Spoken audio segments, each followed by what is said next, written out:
A Constituição de 1946 definiu que o voto era obrigatório, exceto para as mulheres que não exerciam atividades remuneradas. Ou seja, a maioria das mulheres casadas continuavam submissas à vontade dos seus maridos. Foi apenas no Código Eleitoral de 1965 que os direitos e obrigações eleitorais foram igualados entre homens e mulheres. Hoje nos cabe fazer valer esse direito e votar e fazer nossas escolhas conscientes, livres de qualquer amarra patriarcal. Abri o programa de hoje com esse texto porque a nossa entrevistada é uma mulher que participa ativamente da política partidária.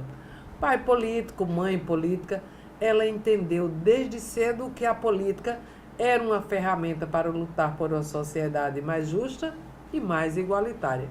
Vamos começar com a nossa entrevistada de hoje, a deputada Camila Toscano. Deputada Camila Toscano, é um prazer ter você aqui no Em Foco. O prazer é todo meu. É um programa tão bacana, tão diferente, né, do cotidiano. Então, para mim é uma honra muito grande participar desse programa com você. Qual a sua análise histórica, passando por 1946, quando o voto não era obrigatório, e em 1965, quando os direitos foram igualados? Como você vê hoje essa participação das mulheres na política do Brasil? O direito de votar, de ser representada e de participar na tomada de decisão. Só fazendo uma análise para aquele que nos assiste da história da mulher brasileira, né, que representa e é representada através das nossas constituições, os nossos direitos. Nós começamos sem ter direito a voto. Nós não tínhamos como se fôssemos e éramos considerados incapazes. Então isso não permitia que nós tivéssemos direito a voto, a escolher os nossos representantes.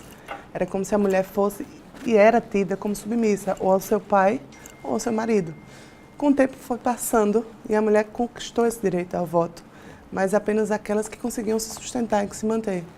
Você vê que hoje, quando a gente pensa e fala nisso, pelo menos para mim, soa como um absurdo. Mas toda essa questão, né, desse machismo, até exagerado que existia no Brasil, faz com que até hoje nós tenhamos a dificuldade que temos, a mulher tem a dificuldade que tem. Não só no mercado de trabalho ainda, mas principalmente na política. Por isso que talvez é esse reflexo, né, do que nós fomos, da forma como éramos considerados, hoje reflete na participação da mulher na política. Você acredita que nos dias atuais ainda existe algumas amarras, dependendo da região brasileira, tipo pai, marido, irmão, que exigem uma determinada posição política da mulher que comungue com a dele?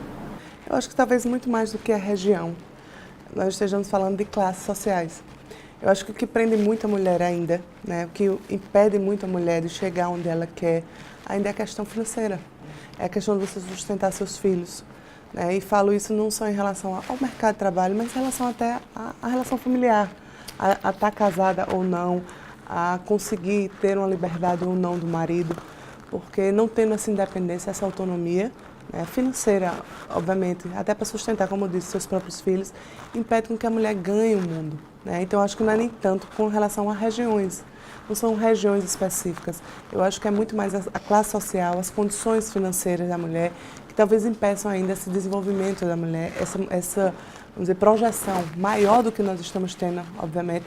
Nós estamos num momento de empoderamento da mulher, sem dúvida nenhuma, mas ele podia ser maior se nós não tivéssemos tantos obstáculos para a mulher ainda. Até então, a mulher tem participação no Senado de apenas 9%, na Câmara de 10%. Você atribui a quê essa atrofia política da mulher? É até difícil explicar. Se você chegar na Assembleia, na atual legislatura, a minha primeira legislatura, nós somos apenas 3 mulheres. São 36 deputados, quer dizer, 10%. Na nova legislatura, nós teremos 5 mulheres. Só 2 mulheres a mais, já é um crescimento.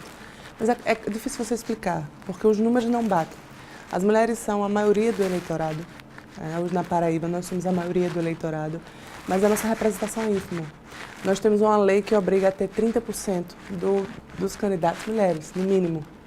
Nós temos uma lei que determina que um fundo partidário seja investido 30% nas mulheres. Agora, isso é novidade para essa última eleição.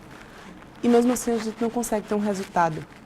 Entenda, há um investimento, vamos dizer, legislativo para essa participação da mulher na política, há um número maior de mulheres fazendo parte e sendo eleitoras, e nós não conseguimos refletir isso nas urnas. Talvez pela dificuldade de se ter boas candidatas, em que sentido? Muitos partidos colocam candidatas apenas para preencher o limite legal. Há também a dificuldade da mulher confiar, às vezes, na própria mulher, de que ela é capaz. O mundo que eu vivo, quando digo a você que é o mundo da política, é um mundo extremamente masculino. Eu me vejo diversas e diversas vezes em reuniões apenas com homem. Então não é fácil. Não é fácil você ter um marido que permita, não é fácil ter um pai que permita, que entenda que ali não é lugar só de homem, que a mulher precisa participar da política. Então isso talvez impeça também essa grande participação de mulheres que têm vontade e tem mesmo. Além da vontade, você tem habilidade, você tem o dom de fazer política. Eu digo sempre isso. Ser político é ter dom. Não adianta você não gostar daquilo que faz, não adianta você não gostar do contato com as pessoas, do contato de estar na rua, de sair e passar boa parte do seu tempo fora. Então, talvez tudo isso, somado tudo isso, essas questões, nós temos essa representação tão pequena da mulher ainda na política. Mas você, como deputada, acha que o que poderia ser feito? Talvez um incentivo financeiro para os partidos voltado para o investimento na mulher ajudaria? Mas, na verdade, já tem. É o que eu falei, na última eleição, o fundo partidário, 30% do fundo tinha que ser gasto obrigatoriamente com mulheres. Então, já houve. Se você falando do meu partido, do PSDB, ao longo dos últimos anos, da minha legislatura, o PSDB investiu muito no PSDB Mulher. Nós tivemos cursos preparatórios que estimular não só aqueles que já estão na política, mas estimular mulheres filiadas ao partido a participar das eleições. O PSDB investiu na própria candidatura das mulheres. O PSDB Mulher, se a candidata obviamente quisesse, iria dar toda a parte de foto, de mídia, de marketing. Isso é um grande avanço, é um grande investimento. Mas mesmo assim não consegue. Então se mostra que não é só a questão financeira, talvez a questão cultural também. E aí você volta para a sua primeira pergunta, que é o que eu disse. O reflexo do que nós éramos em 1940 ainda tem reflexo disso hoje. Nós passamos e avançamos muito. A mulher chegou e chegará ainda muito mais longe. Nós já tivemos a mulher representando o Brasil, sendo presidente do Brasil. Mas mesmo assim ainda há uma cultura de que a política não é lugar de mulher e mais de que a mulher não tem capacidade de estar ali e se destacar e fazer um bom trabalho. Então, exemplos como o meu, por ser mulher, por estar na Assembleia, tem que se propagar. Nós temos, e eu sempre digo isso, que a responsabilidade que nós temos enquanto deputadas eleitas pela Paraíba é imensa, porque somos hoje 3 deputadas. Então, isso talvez, toda essa cultura, tenha prejudicado e esteja prejudicando ainda essa participação da mulher. Porque mostra que, como eu disse, não só o avanço legislativo, mas até a questão, como disse, do fundo da ajuda financeira não está resolvendo a questão. Deputada, eu gostaria de saber se a presença da mulher na política influencia a bancada na hora da decisão, mesmo tendo uma participação tão tímida em termos percentuais?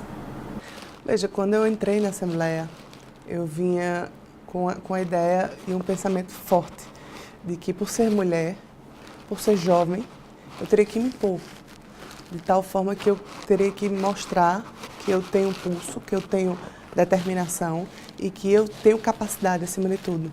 Então eu tive muito essa preocupação. Isso fez com que os meus colegas realmente me respeitassem.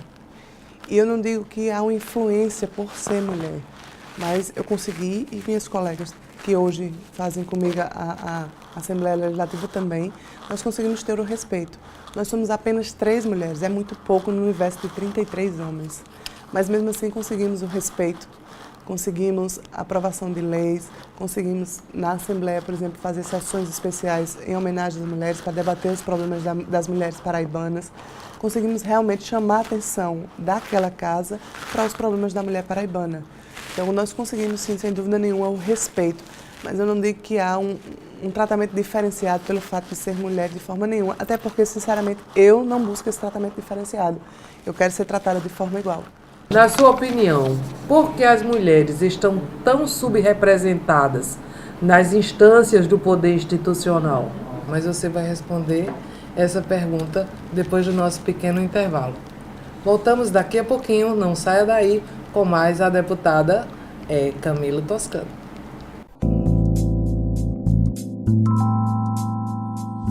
Música